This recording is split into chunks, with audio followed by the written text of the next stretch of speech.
자, 우리는 오늘 모세오경의 마지막 책인 신명기를 보게 됩니다. 듀드라놈이라고 해서 두 번째 다시 반복되는 말씀인데 사실 새로운 얘기들도 꽤 많아요.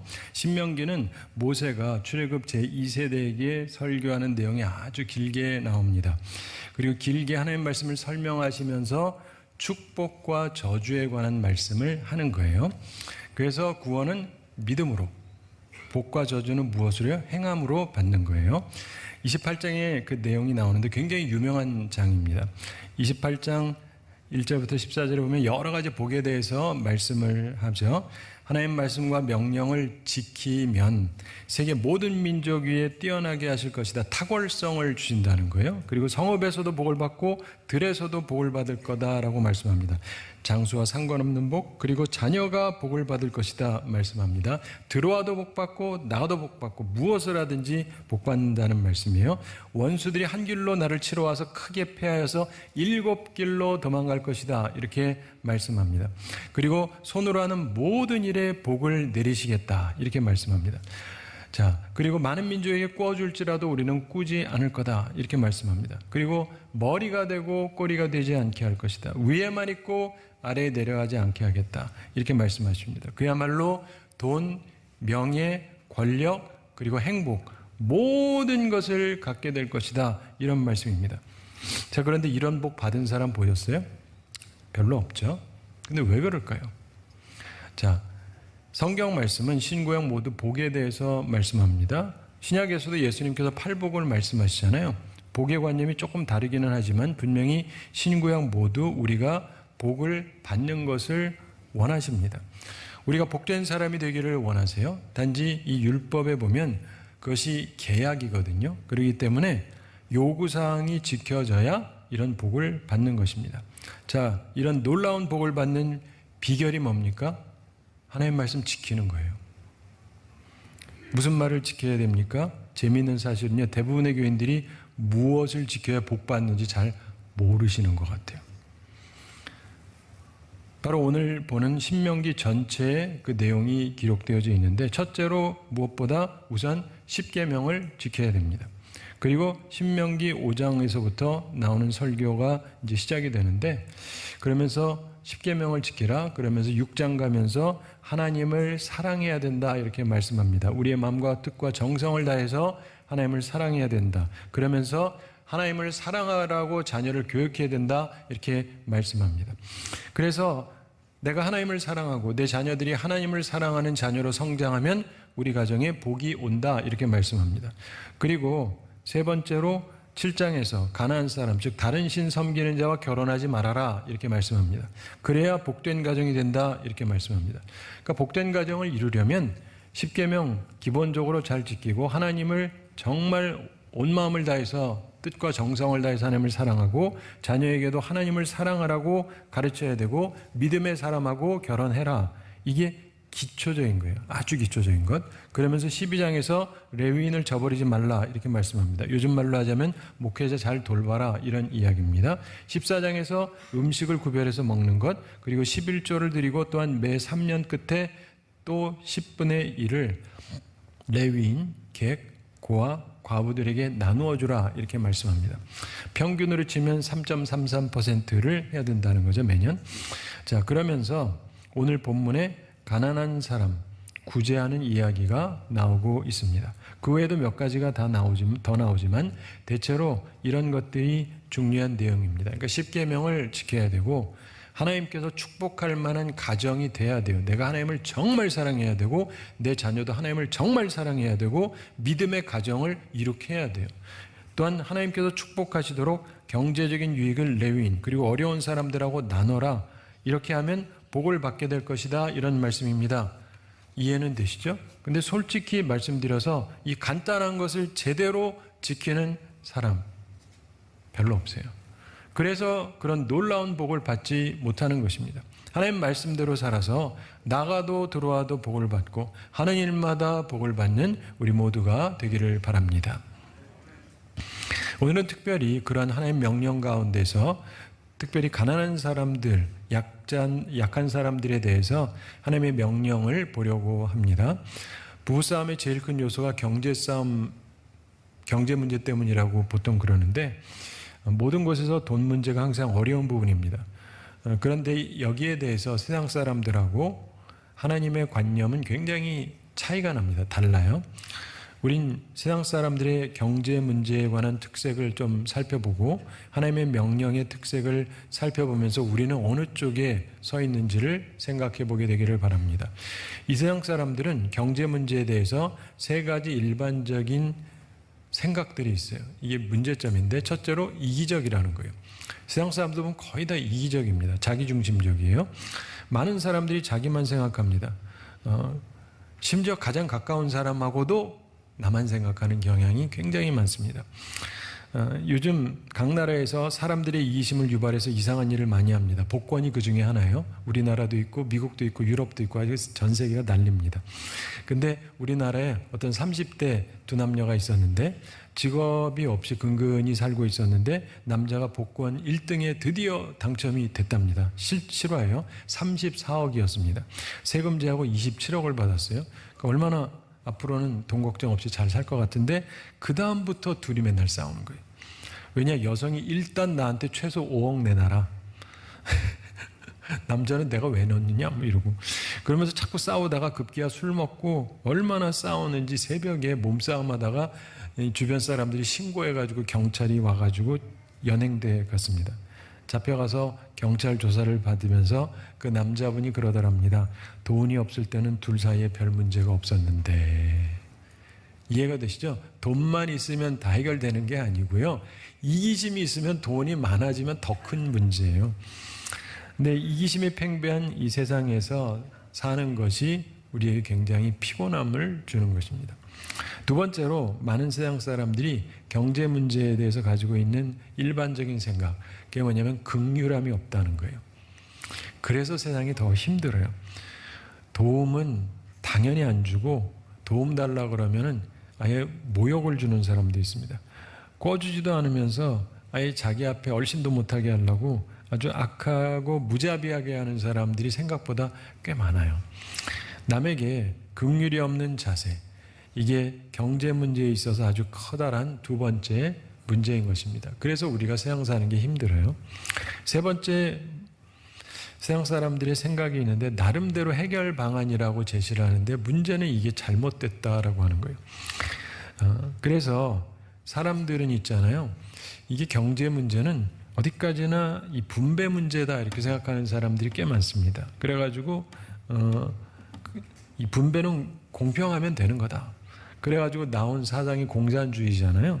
근데 문제가 뭡니까? 공산주의 해보니까 도움이 안 돼. 왜냐면 처음에는 가진 사람 거 뺏어가지고 나눠 먹었거든요. 그 처음엔 좋았는데 그 다음에 뺏어 먹을 놈이 없어요. 무슨 말인지 알죠? 뭐 있어야 뺏어 먹지. 처음에는 좋은데 지나고 나면 없어요. 그래가지고 다 하향 평준이 된 거예요. 다 같이 못 사는 나라. 그래서 공산주의가 실패한 거예요. 자, 그리고 그거 말고도 또 다른 문제가 있습니다. 선심성 퍼주기. 그래가지고 뭐 자본주의 국가에서도 그런 거 많이 하거든요. 선심성으로 막 퍼주기를 하는데 그러다 보니까 재정 건전성이 사라집니다. 국가가 부채를 자꾸 못 지게 돼요. 그러면서 나중에는 정말 돈을 써야 될 때 쓸 수가 없게 됩니다. 오늘날 이 공산주의하고 자본주의하고 혼합 형태로 많은 나라들이 사실상 취하고 있는데 그래서 국민들의 불만을 해소해 보려고 노력을 하기는 하는데 실제로 들어가서 보면은 해소가 된 나라가 하나도 없어요. 문제가 굉장히 많습니다. 성경은 그런 것하고는 근본적으로 다른 해결책을 우리에게 제시하고 있습니다. 이게 수천 년 전에 우리에게 주어진 말씀인데 오늘날의 어떤 경제 원리도 이를 따르지를 못해요. 하나님 말씀은 분명하게 엄청난 선언을 하고 있습니다. 하나님 말씀대로 하면 가난한 자가 없을 거다라고 성경이 얘기해요. 그런 말이 있을까요? 있어요. 다 못 살아서 가난한 자가 없다고 느껴지는 그런 사회가 아니고 다 잘 살아서 가난한 자가 없는 사회를 말씀하는 겁니다. 오늘 본문 4절 5절 우리 함께 읽어보겠습니다. 내가 만일 내 하나님 여호와의 말씀만 듣고 내가 오늘 내게 내리는 그 명령을 다 지켜 행하면 내 하나님 여호와께서 내게 기업으로 주신 땅에서 내가 반드시 복을 받으리니 너희 중에 가난한 자가 없으리라. 아멘.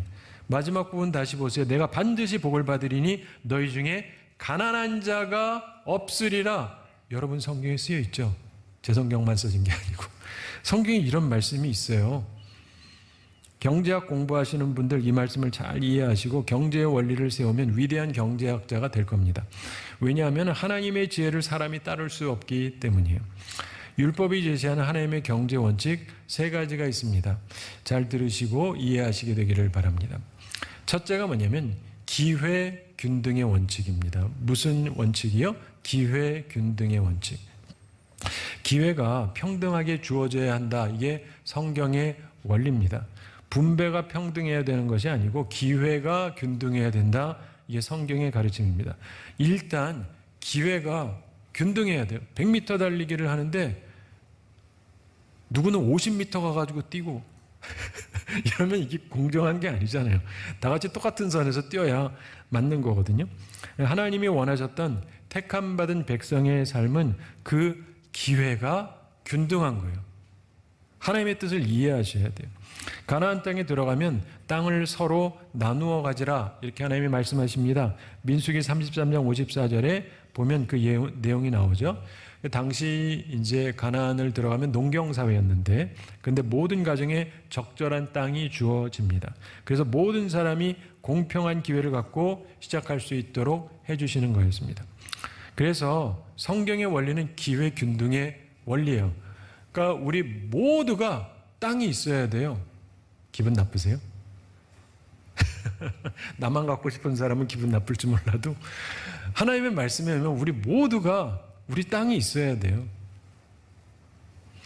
근데 그게 하나님의 뜻이에요. 정부가 관리하고 그러는 게 아니고 무슨 정부가 갖고 있어요. 우리 개인에게 개인 자산이 다 있어야 돼요. 이게 하나님의 뜻입니다. 근데 세상이 그렇게 돌아가지를 않죠?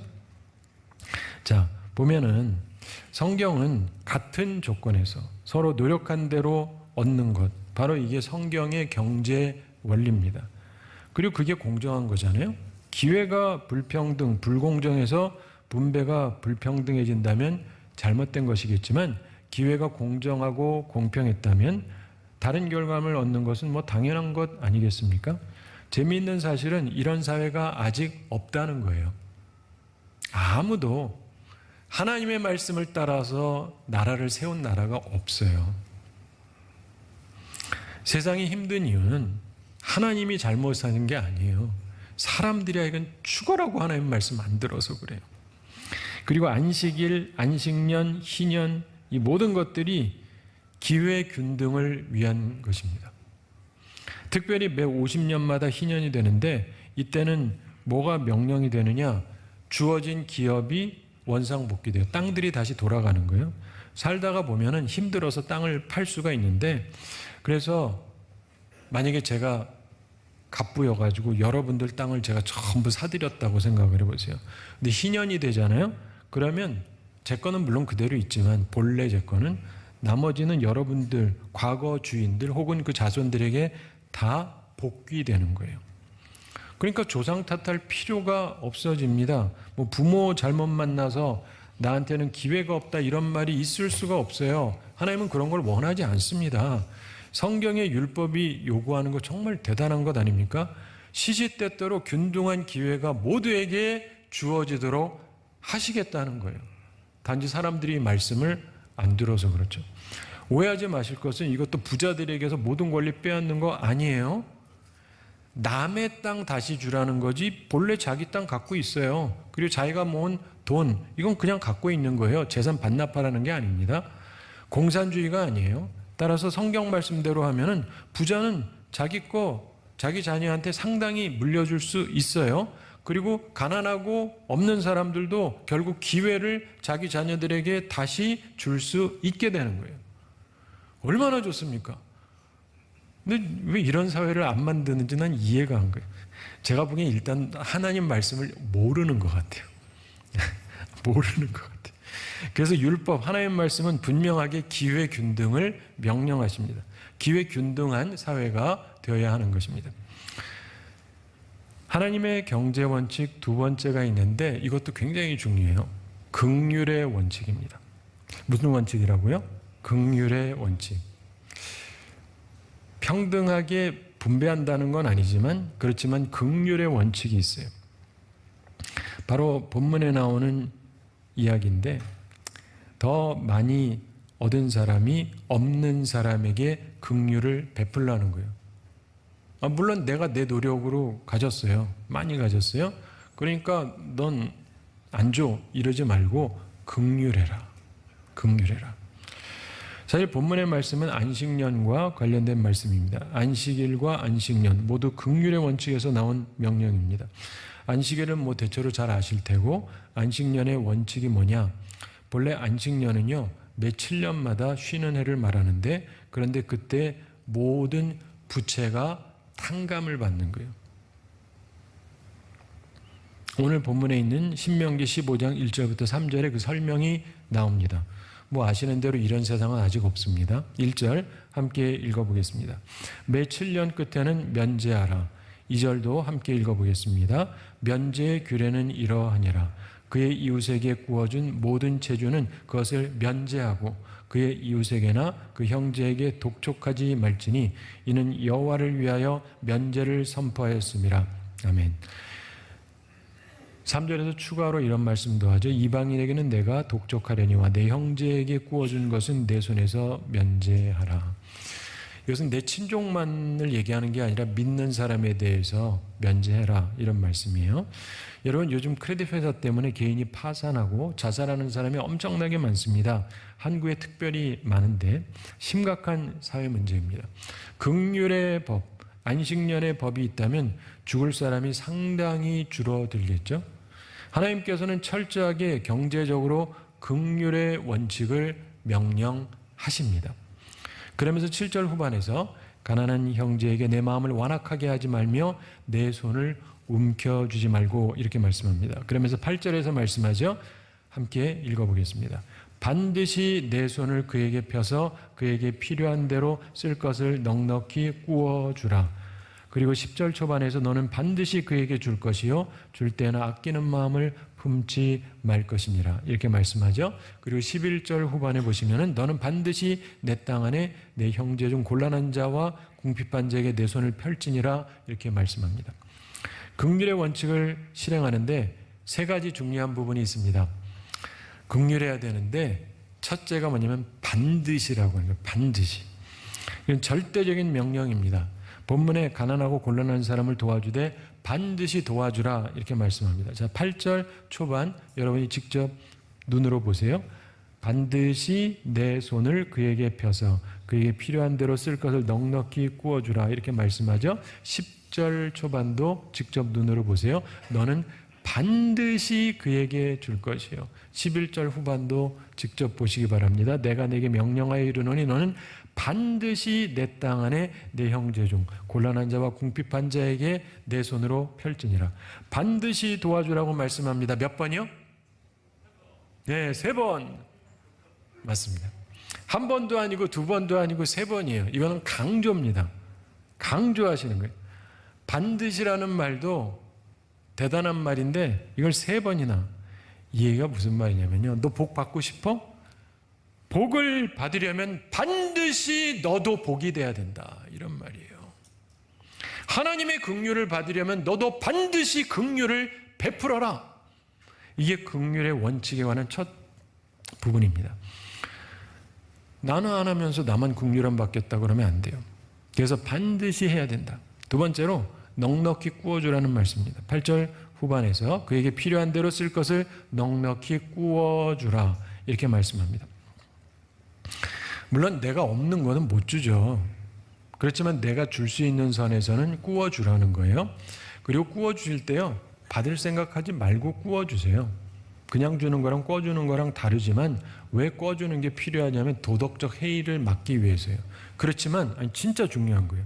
그냥 계속 주잖아요. 그럼 계속 받는 게 습관화돼요. 진짜로. 근데 꿔주면은 좀 얘기가 달라요. 갚아야 된다는 생각이 있으니까. 그러나 나는 받을 생각을 하지 말아야 돼요. 그러니까 내가 안 받아도 되는 거를 꿔주세요.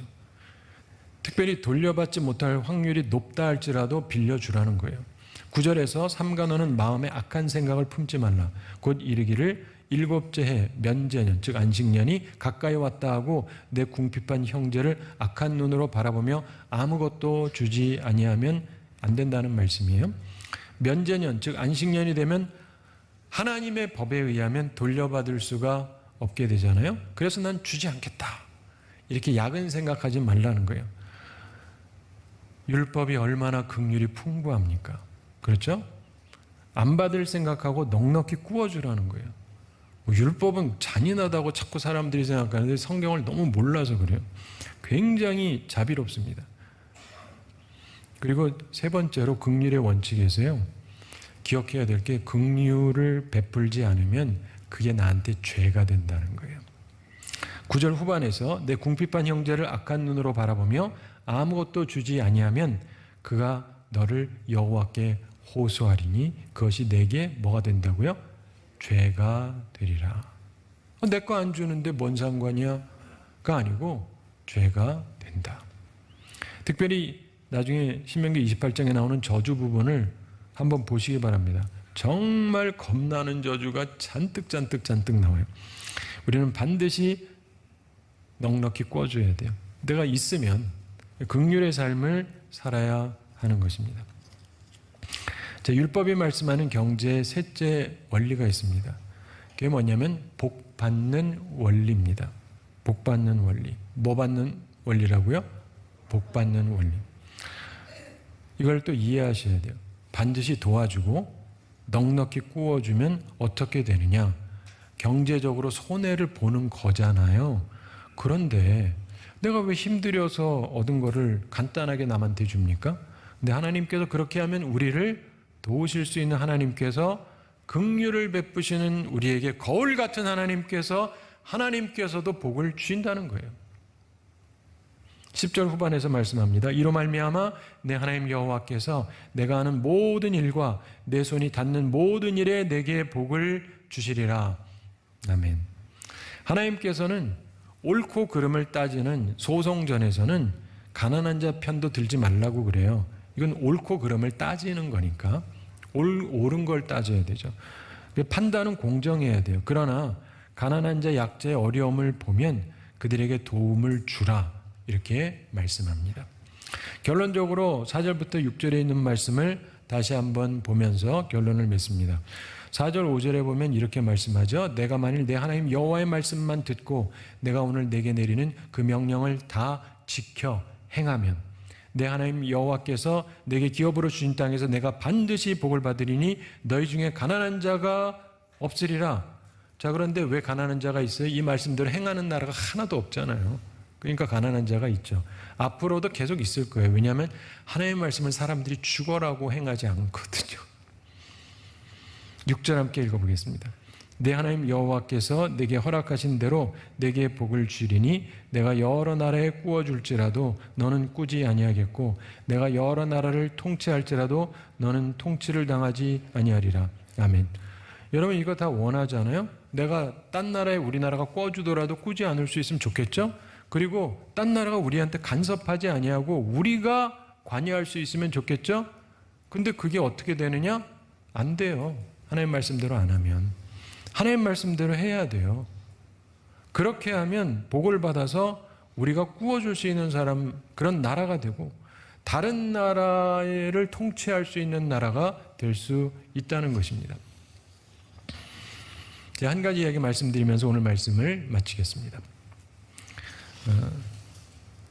우리가 올해 어려워질 것을 예측하면서 제가 작년에 하나님께서 주신 감동을 따라서 여러분들에게 말씀을 드리고 우리 교회에서 당회, 재직회 공동회 다 결정을 해서 바나바 금융대출 1억 원 기금을 준비했습니다. 그래서 필요한 분에게 100만 원 무담보 무이자로 대출해 드리기로 결정하고 1월부터 실행하고 있습니다. 오늘도 또 몇 분에게 이제 드려질 건데 근데 우리나라 정부에서도 지금 나라가 너무 안 좋으니까 다음 달부터 100만 원 대출을 해줄 계획이다 이런 뉴스가 나왔더라고요. 그래가지고 내용을 봤더니 근데 이자를 받습니다. 15.9%를 받는데요. 그러니까 야당에서 너무 많다. 3.9%만 하자 이럽니다. 근데 이유가 있어요. 왜냐하면 재정적인 문제입니다. 우리나라 빚이 너무 많거든요.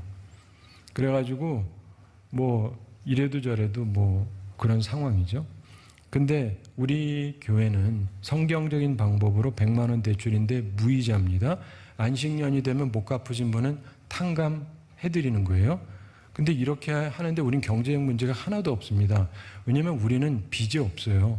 그리고 계속 경제 관리를 잘해서 재정이 늘고 있거든요. 이렇게 해도 전혀 상관이 없습니다. 사랑하는 성도 여러분, 성경 말씀이 진리입니다. 하나님의 방법을 따라 살잖아요. 그럼 우리 개인도, 가정도, 교회도, 국가도 평안하고 사랑이 넘칠 것입니다. 그걸 믿으시기 바랍니다. 우리가 5주간에 걸쳐서 율법의 사랑에 대한 말씀을 나눴습니다. 율법은 창세기에서 형제를 사랑해야 된다라고 이야기합니다. 그리고 출애굽기에서 법보다도 생명을 사랑하라고 가르치시고, 레위기에서 원수 갚지 말고 이웃을 사랑하라고 가르치시고, 민수기에서 원수를 사랑하라는 것을 말로 하진 않으시지만 그렇게 표현하고 있습니다. 그리고 오늘 마지막 신명기에서 가난한 형제에게 꾸어주라 이렇게 가르쳐 주십니다. 사랑하는 성도 여러분, 이 구약의 이야기를 쭉 보니까 어떤 생각이 드세요? 구약이 참 나쁜 것 같아요? 잔인한 것 같습니까? 아니잖아요. 율법은 참으로 사랑에 대해서도 깊게 말씀하고 있습니다. 우리는요, 구약에 있는 말씀만 실행해도 세상은 굉장히 좋아질 거예요. 근데 예수님께서는 그 율법을 파하는 것이 아니라 완성하기 위해서 오셨다고 말씀하셨습니다. 왜냐하면 율법은 참 귀한 말씀이기 때문이죠. 사랑하는 성도 여러분, 하나님을 사랑하시고 하나님 말씀을 사랑하는 우리 모두가 되기를 바랍니다. 그리고 하나님 말씀대로 우리가 순종하며 살게 되기 바랍니다. 그래서 참된 율법의 사랑을 이루고 더 나아가서 예수님이 말씀하신 완전한 사랑에 도달하는 우리 모두가 되어서 이 세상을 아름답게 만들고 하나님께 영광 돌리며 우리 모두가 복되게 사는 그러한 귀한 삶을 살게 되기를 우리 주님의 이름으로 축원합니다.